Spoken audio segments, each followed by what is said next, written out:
मराठा आंदोलक मनोज जरांगे पाटील आमरण उपोषण अखेर पहिल्याच दिवशी सोडवण्यात राज्य सरकारला यश आले। मंत्री राधाकृष्ण विखे पाटील यांच्यासह आमदार प्रसाद लाड यांनी जरांगे आणि राज्य सरकारमध्ये केलेल्या शिष्टाईला उपोषणाच्या पहिल्याच दिवशी यश आलं। जरांगेंच्या मागण्यांची दखल घेत सरकारकडून काय आश्वासनं देण्यात आली आहेत तसंच मराठा समाजाच्या पदरात या आंदोलनानं काय पडलंय पाहूया। मराठा आरक्षणाच्या मुद्द्यावर जरांगे पाटलांनी रखरखत्या उन्हात दिवसभर उपोषण केलं। त्यानंतर 15 तासांनी मनोज जरांगे पाटलांनी मध्यरात्री आपलं उपोषण मागे घेतलं। जरांगेंनी उन्हात उपोषण सुरू केल्यानंतर सरकार दरबारी काल वेगानं हालचाली बघायला मिळाल्या। भाजप नेते प्रसाद लाड आणि मंत्री राधाकृष्ण विखे पाटील यांच्या शिष्टमंडळानं तात्काळ अंतरवाली सराटीकडे प्रयाण केलं। त्यांनी जरांगेंच्या मागण्यांबाबत मराठा अभ्यासकांसोबत चर्चा केली। नंतर अभ्यासकांसह विखे पाटील आणि लाड रात्री 11च्या सुमारास जरांगेंसोबत चर्चेसाठी पोहोचले। यावेळी समाजाच्या प्रत्येक मागणीबाबत जरांगे आणि विखे पाटील आणि प्रसाद लाड यांच्यात सविस्तर चर्चा झाली। यात जरांगेंच्या सर्व मागण्या मान्य करण्यात आल्या। तसंच त्यावर लवकरात लवकर अंमलबजावणीचं आश्वासन सुद्धा सरकारच्या वतीनं या दोघांनीही दिलं। यावेळी जरांगेंची पहिली मागणी होती ती म्हणजे 58 लाख नोंदींची माहिती देण्यात यावी।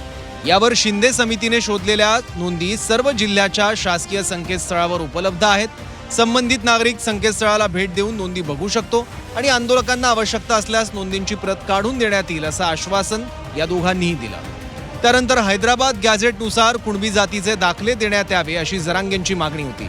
त्यावर विभागीय आयुक्तांकडून दाखले वितरित करण्यासाठी SOP तयार आहे। त्या आधारे दाखले देण्यासाठी पुढील 3 महिन्यांमध्ये गृहभेटी विशेष शिबिरं आयोजित केली जातील। या कामामध्ये निष्काळजीपणा करणाऱ्या अधिकाऱ्यांवर शिस्तभंगाची कारवाई होईल असं आश्वासन सरकारच्या वतीनं देण्यात आलं। त्यानंतर तिसरी मागणी होती जरांगेंची ती म्हणजे जात पडताळणी प्रमाणपत्र तातडीनं देण्यात यावीत। यावर विभागीय आयुक्त दर 15 दिवसाला या कामाचा आढावा घेतील असं आश्वासन देण्यात आलं। चौथी मागणी सातारा गॅझेटची अंमलबजावणी करावी। त्यावर याबाबत महाधिवक्त्यांचं मत घेऊन कार्यवाही करण्यात येईल। या गॅझेटची अंमलबजावणी करण्यासाठी महिन्याभराची मुदत हवी असं सरकारच्या वतीनं सांगण्यात आलं। मागणी 5वी मराठा समाजासाठी स्वतंत्र मंत्रालय स्थापन करण्यात यावं। यावर मराठा आरक्षण कक्ष स्थापन करण्याबाबतची कार्यवाही पुढील 1 महिन्यात करण्यात येईल असं आश्वासन विखेंनी आणि प्रसाद लाड यांनी सरकारच्या वतीनं दिलं। मागणी क्रमांक 6 मराठा आरक्षण आंदोलनामध्ये मृत्युमुखी पडलेल्या व्यक्तींच्या वारसदारांना आर्थिक मदत देण्यात यावी। त्यावर एकूण 306 आंदोलकांपैकी 275 आंदोलकांच्या वारसांना शासनामार्फत 10 लाखांचं अर्थसहाय्य देण्यात आलंय। उर्वरित 31 वारसांना पुढील 15 दिवसांमध्ये अर्थसहाय्य देण्यात येईल असं आश्वासन सरकारच्या वतीनं या शिष्टमंडळाने दिलं। मागणी क्रमांक 7 कुणबी प्रमाणपत्र तातडीनं वितरित करण्यात यावे। त्यावर आश्वासन सरकारने दिलं। नोंदणी शोधणं कुणबी जात प्रमाणपत्र जात पडताळणी प्रमाणपत्र याबाबत नागरिकांना सहाय्य करण्यासाठी जिल्हाधिकारी कार्यालयामध्ये हेल्पलाईन पुढील 8 दिवसात सुरू करण्यात येईल। जरांगेंची 8वी मागणी ग्रामस्तरीय समितीच्या कामकाजाचा आढावा घ्या। त्यावर ग्रामस्तरीय समितीच्या कामकाजाचा तहसीलदार दर 15 दिवसांनी आढावा घेतील असं आश्वासन सरकारच्या वतीनं देण्यात आलं। मागणी क्रमांक 9 ग्रामस्तरीय समितीने गृहभेटी करून तातडीनं चौकशी अहवाल द्यावे। त्यावर ग्रामस्तरीय समिती प्रत्येक महिन्याच्या 2ऱ्या व 4थ्या गुरुवारी गावामध्ये उपस्थित राहून कुणबी जातीचं प्रमाणपत्र देण्यासाठी आवश्यक चौकशी अहवाल सादर करेल। समितीच्या कामकाजावर संबंधित तहसीलदारांचं नियंत्रण असेल असं आश्वासन सरकारच्या वतीनं देण्यात आलं। मागणी क्रमांक 10 मोडी भाषेचं मराठीमध्ये भाषांतर करण्यासाठी तज्ज्ञ नेमावेत। त्यावर महाराष्ट्र शासनाच्या मराठी भाषा विभागानं मोडी अभ्यासकांचं पॅनल तयार केलं। त्यांच्या कामकाजाचं मानधनही निश्चित केलं। या पॅनलमधील अभ्यासकांची जिल्हाधिकारी कार्यालयामार्फत माहिती उपलब्ध करण्यात येईल अशी माहिती सरकारच्या वतीनं देण्यात आली। मागणी क्रमांक 11 EWS मधून निवड झालेल्या उमेदवारांची पदावर नियुक्ती करण्यात यावी। यावर सरकारकडून असं उत्तर देण्यात आलं की याबाबत कायदेशीर मार्गदर्शन घेण्यात येईल। मागणी क्रमांक 12 शिंदे समितीला 1 वर्षाची मुदतवाढ देण्यात यावी। त्यावर शिंदे समितीला 1 वर्षाची मुदतवाढ देण्यात येईल तसा आदेशही काढण्यात येईल असं सरकारने आश्वस्त केलं। मागणी क्रमांक 13 मराठा आंदोलकांवरील गुन्हे मागे घेण्यात यावेत। याबाबत योग्य कार्यवाही करण्यात येईल असं आश्वासन सरकारच्या वतीनं देण्यात आलं। या सगळ्या मागण्या मान्य झाल्यावर जरांगेंनी रात्री 1:15 उपोषण सोडलं।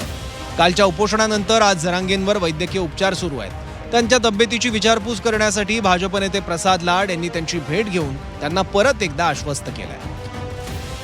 माननीय विखे पाटील साहेब ज्येष्ठ मंत्री आहेत, उपसमितीचे अध्यक्ष आहेत, मराठा समाजाचे खूप मोठे नेते आहेत। 4 पिढ्या त्यांचं नेतृत्व राज्यामध्ये आहे।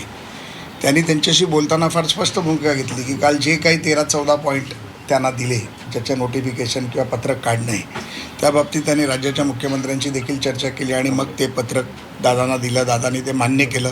आणि मला एक गोष्ट दादांची काल आवडली की समाजाचे अभ्यासक आहेत त्यांना पाठवून त्यांच्याबरोबर चर्चा करून पुन्हा जनतेसमोर ते जे म्हणतायत ते बरोबर आहे वदवून घेतलं. नाही तर उद्या काय होतं की दादांनी घेतलं, प्रसाद लाड आले, दादा बोलले आणि उपोषण मागे झालं, असं नाही केलं. तर समाजासमोर त्यांच्याकडनं वदवून घेतलं अभ्यासकांकडनं की बाबा याच्यातल्या त्रुटी काय आहेत का, तिथे 1-2 त्रुटी वाटल्या त्याचाही बदल करून घेतला. त्यामुळे समाजासमोर देखील फार स्पष्ट भूमिका गेली, सरकारची पण भूमिका फार स्पष्ट गेली.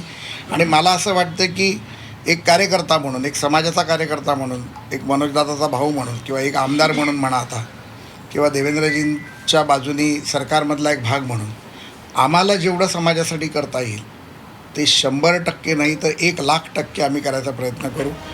सरकारच्या ड्राफ्टनुसार आता 2 जूनला GR काढण्याचं आश्वासन देण्यात आलं. सरकारने जरी जरांगेंच्या सर्व मागण्या गांभीर्यानं घेत मान्य केल्या असल्या तरी सरकारने चालढकलपणा किंवा विश्वासघात केला तर पुन्हा उपोषणाला बसण्याचा इशारा जरांगेंनी दिलाय. आता त्यांना सूचना आदेश काढायचे शासन स्तरावर, मग आता त्यांना हा तर म्हणावं लागेल ना त्या ड्राफ्टनुसार.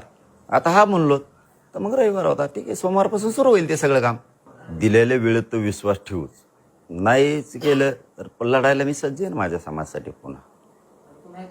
मग आता चांगल्या कामाला शेवट नसतो, वाईट कामाला शेवट असतो.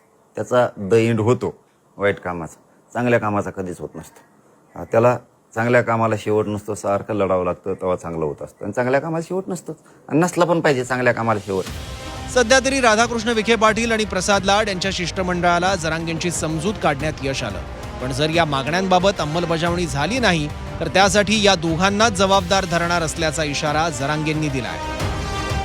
मनोज जरांगे पाटील यांच्या सर्व मागण्या पूर्ण करण्याचं आश्वासन राज्य सरकारने मनोज जरांगे पाटील यांना दिलं आहे. काही मागण्या 2 ते 3 दिवसामध्ये तर सातारा गॅझेट आणि मराठा आंदोलकावरील गुन्हे मागे घेण्यासाठी सरकारनं 1 महिन्याचा वेळ जरांगेंकडून मागून घेतलेला आहे. त्यामुळे जर या मागण्या पूर्ण झाल्या नाही तर मनोज जरांगे पाटील राज्य सरकारबाबत पुन्हा कुठली भूमिका घेतात हे देखील पाहणं महत्त्वाचं ठरणार आहे. नितेश महाजन, झी 24 तास, अंतरवाली, सराटी.